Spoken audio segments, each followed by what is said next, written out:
आपके हक का पैसा आरजेडी और कांग्रेस वाले आप तक पहुंचने ही नहीं देते। ये आपके हक का पैसा भी लूट लेते। साथियों, सीमांचल का ये इलाका हमारी सभ्यता, हमारी संस्कृति का प्रहरी रहा है, लेकिन पिछले कई वर्षों से यहां एक खतरनाक साजिश चल रही है। ये साजिश घुसपैठ की है। अररिया हो, किशनगंज हो, पूर्णिया हो या कटिहार, हर जगह ये कोशिश हुई कि यहां की आबादी का संतुलन बदल दिया जाए। कुछ वोट पाने के लिए आरजेडी और कांग्रेस बिहार को खतरे में डाल रहे हैं। आपके बच्चों के भविष्य को खतरे में डाल रहे हैं। आपकी बेटियों की जिंदगी को खतरे में डाल रहे हैं। ये लोग वोट पाने के लिए देश की सुरक्षा से खिलवाड़ कर रहे हैं। आप मुझे बताइए साथियों, गरीब, दलित, महादलित, पिछड़े, अति पिछड़े, उनको जो मुफ्त राशन मिल रहा है, क्या ये मुफ्त राशन आपको मिलना चाहिए कि घुसपैठियों को मिलना चाहिए? क्या आपके बुजुर्गों को खाना मिलना चाहिए, नहीं मिलना चाहिए? घुसपैठियों को देना चाहते हैं। मुफ्त इलाज की जो सुविधा 5 लाख रुपए तक आप लोगों को मुफ्त इलाज मिले, मुफ्त आपकी बीमारी से मुक्ति मिले, आप लोगों को मिल रहा है। अब मुझे बताइए, आपको बीमारी में जो मदद मिल रही है वो घुसपैठियों को चली जाए तो आपको मंजूर है? क्या घुसपैठियों को मिलनी चाहिए क्या? अति पिछड़ों, महादलितों के टोलों पर घुसपैठियों का कब्जा, आप मुझे बताइए, ये घुसपैठियों को कब्जा करने देंगे क्या? घुसपैठियों को कब्जा करने देंगे क्या? आपके हिस्से का काम, आपका रोजगार कोई घुसपैठिया ले ले तो आपको चलेगा क्या? आपके बच्चों का भविष्य ले ले तो चलेगा क्या?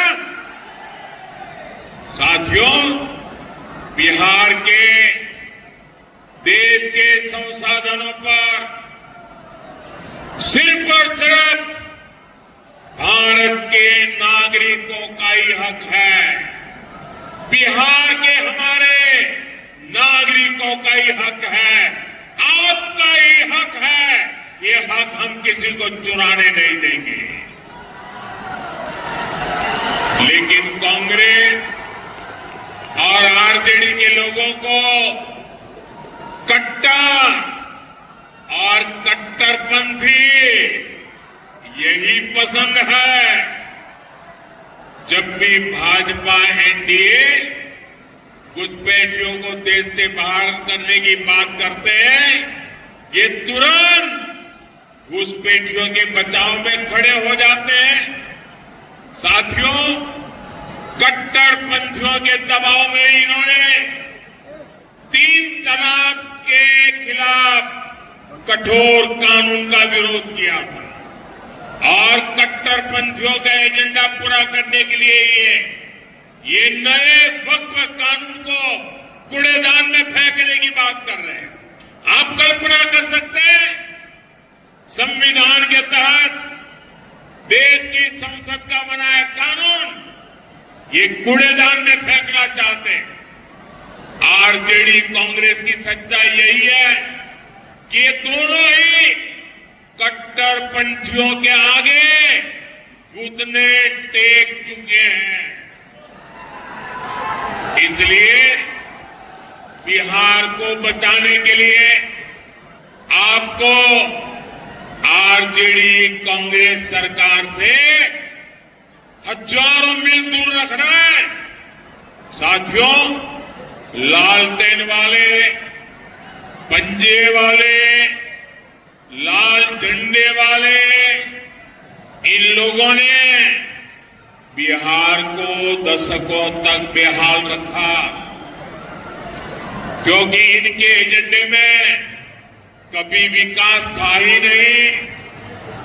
नीतीश जी के नेतृत्व में एनडीए ने बिहार को सुशासन दिया, विकास दिया। जंगल राज में जहां निराशा थी, हताशा थी, वहीं सुशासन में नए सपने हैं, नए संकल्प हैं। लोगों का हम पर अटूट भरोसा है कि एनडीए सरकार ही आपकी आकांक्षा पूरी कर सकती है। इसलिए जहां रेल पहुंची है, वहां आज तेज गति की वंदे भारत ट्रेन की मांग हो रही है। जहां सड़कें पहुंची हैं, वहां एक्सप्रेसवे की मांग हो रही है। जहां छोटे अस्पताल खुले हैं, वहां सुपर स्पेशलिटी अस्पताल की मांग हो रही है। इसलिए आजकल मजबूरी में आरजेडी को भी विकास की झूठी बातें करने की नौबत आई है, वरना इनका इतिहास विकास विरोधी रहा है। बिहार की आज की पीढ़ी को जानना चाहिए। तब लोग मांग करते थे कि सड़क चाहिए, तो आरजेडी कहती थी कि सड़क बनेगी तो हादसों का खतरा होगा। उस समय लोग मांग करते थे कि बिजली आनी चाहिए, तो आरजेडी के लोग कहते थे अरे बिजली आएगी, करंट लग जाएगा, लोग मर जाएंगे। तब लोग गुहार लगाते थे कि बाढ़ से बचाइए, तो आरजेडी वाले कहते थे अरे पानी घर में आना, तो पानी घर में घुसना ये तो सुकून होता है, अच्छी बात होती है। साथियों, ये लालटेन युग का यही सच है।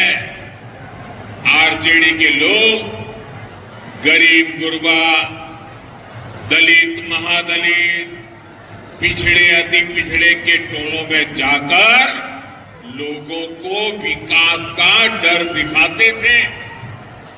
आरजेडी की सोच का ये हाल था, तभी बिहार बेहाल था।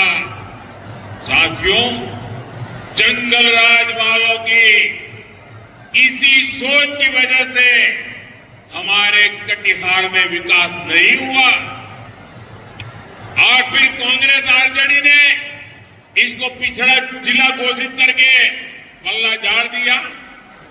जब किसी अफसर ने कोई गुनाह किया हो या किसी अफसर के साथ उनकी बनती ना हो, पड़ती ना हो, और अफसर को अगर सजा देनी होती थी ना, तो उसको अफसर को कटिहार भेज देते थे। साथियों,